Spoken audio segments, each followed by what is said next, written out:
بسم الله الرحمن الرحيم كلنتي وعنا wanaagsan daawadayaal waxaan maanta magaalada Kaasal kula kulmay hooyo Soomaaliyeed oo loo yaqaano Amran Cabdi Maxamuud oo ah hooyadii labada ciyaal laga wareegay hadaba hooyadan Soomaaliyeed ayaa waxa ay noo faahfaahisay xaaladda ciyaalkeeda iyo halka ay marayaan iyadoo ay bulshooyinka Soomaaliyeed aad u hadalhayeen hooyada ayaa sidoo kale waxay u mahad celisay jahliyada Soomaaliyeed ee ku dhaqan magaalada Kaasal iyadoo sidoo kale hooyadu cabasho ka muujisay urur gaar ah oo waqti ka lumiyay hooyada ayaa waxa ay ka timi magaalada Hamburg oo ku taala wadanka Jarmalka hadaba waatan hooyadii oo faahfaahinaysa xaaladeeda iyo xaaladda ciyaalka halka ay hadda marayaan bismillaah assalaamu calaykum waraxmatullaahi wabarakaatuh walaalaha Soomaaliyeed aad baan salaamaya meel kasta joogtaan waxaan rabaa inaan faahfaahiyo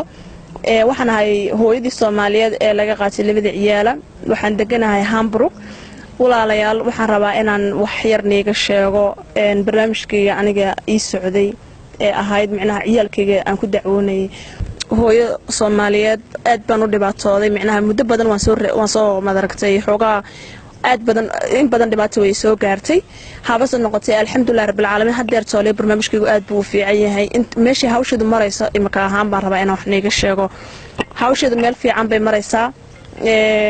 hadda lawyer adag markii hore lawyer oo iska jilaysan baa ii shaqeynayo bilaa macniyo macnaha hadii aan wax xusaas iyo muhiim ah aan ii qaban jirin laakiin hadda lawyer fiican oo ii shaqeynaya ayaa walaalo ii shaqeynayo iigu jira hawsha waxaana iga caawiyay jahliyada Soomaaliyeed ee Kaasal ee uu hogaaminayo gudoomiye Khaliif ayaa iga caawiyay lawyer kana lacagta intii u badneed hadda waa la bixiyay oo ku dhow lacag ilaa 2,000 ku dhow inta hadhana ilaa 1,500 meelahaas adigu lacag ku dhow in badanna way hadhay intaana waxa ku rajaynahay inaan la bixiyo oo gadaal laga soo diro insha Allah billahi kariim walaal hadda 3 qol baan haystaa guriga marka hore igu xirayeen guri ma haysataa wax aankaas ayaa ka soo baxaysay maxkamadda laakiin hadda 3 qol baan helay wiil Soomaaliyeed baa ii soo helay ilaahay khayr ha siiyo akastaasiyo aad baan u mahad celinaya walaalkay Cabdirasaaq baa la dhahay wiilkaas waa wiil aad wanaagsan aad bii caawiyay Allah garabkaygu istaagay Allah garabkiisa istaago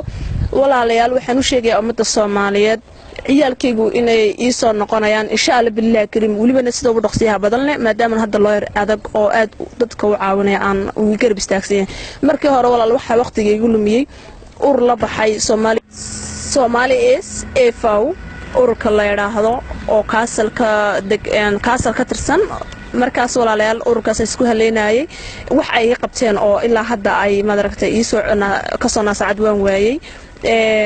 walaal qaali lugooyo badan bay ii geysteen waayo muddo 4 bilood bay iga dhumiyeen oo waqti abay iga qaateen sanadka hore tabiiqadiisa waxaan ka dalbaday caawimada laakiin ilaa hadda waxay qabteen ma laha walaalayaal waxaan markaa hadda ii caawiyay ilaahay khayr siiyo ururka oo jahliyada uu hogaaminayo Khaliif gudoomiyaha u yahay gudoomiye Khaliif lacagta inta badan lawyerka siinayo guriga xitaa qayb kamid ah waa la karanaya oo maxaan ku dhahday waxa weeyaan way diideen inay ka bixiyaan job centerku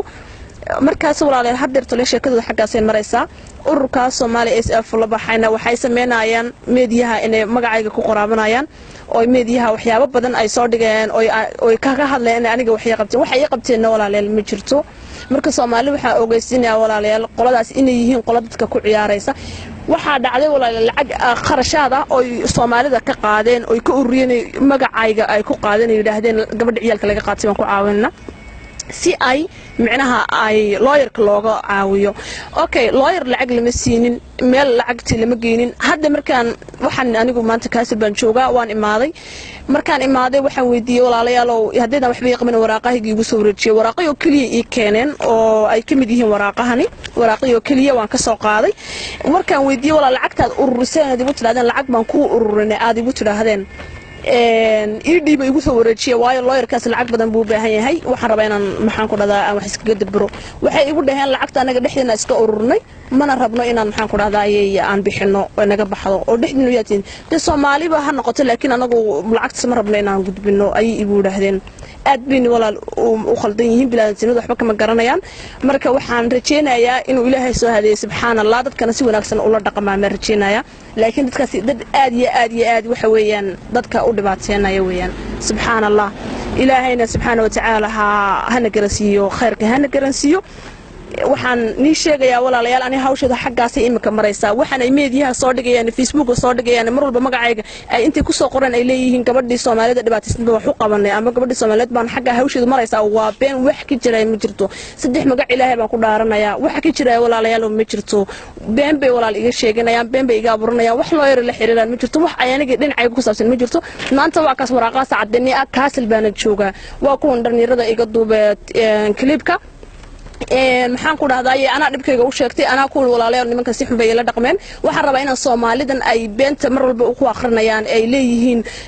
gabadhaas wax u qabanaa ay ku leeyihiin u gudbinayaan informationkayga inaan u sheego runta ayaan rabaa walaal waan iga codsanay iga duubay video iga duubaan ku hore waan ka codsaday walaalaha way iga aqbaleen ma sha Allah shtaakhala khair baan ilaahay aad baan iga mahad celinayaa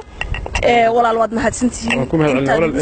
su'aashan ku weydiinaya waxay tahay maxaad kula talinaysaa hooyooyinka Soomaaliyeed ee ku dhaqan wadanka Jarmalka iyo guud ahaan qurbahaba maadaama adigu aad dhibaatadii aragtay waalidka ma aragtay soo mari jirtay aad ku taqaanay qurbaha sidee u aragtay waxaan kula talinayaa hooyooyinka Soomaaliyeed maadaama hooyo Soomaaliyeed tahay gabadh baa tahay waan ognahay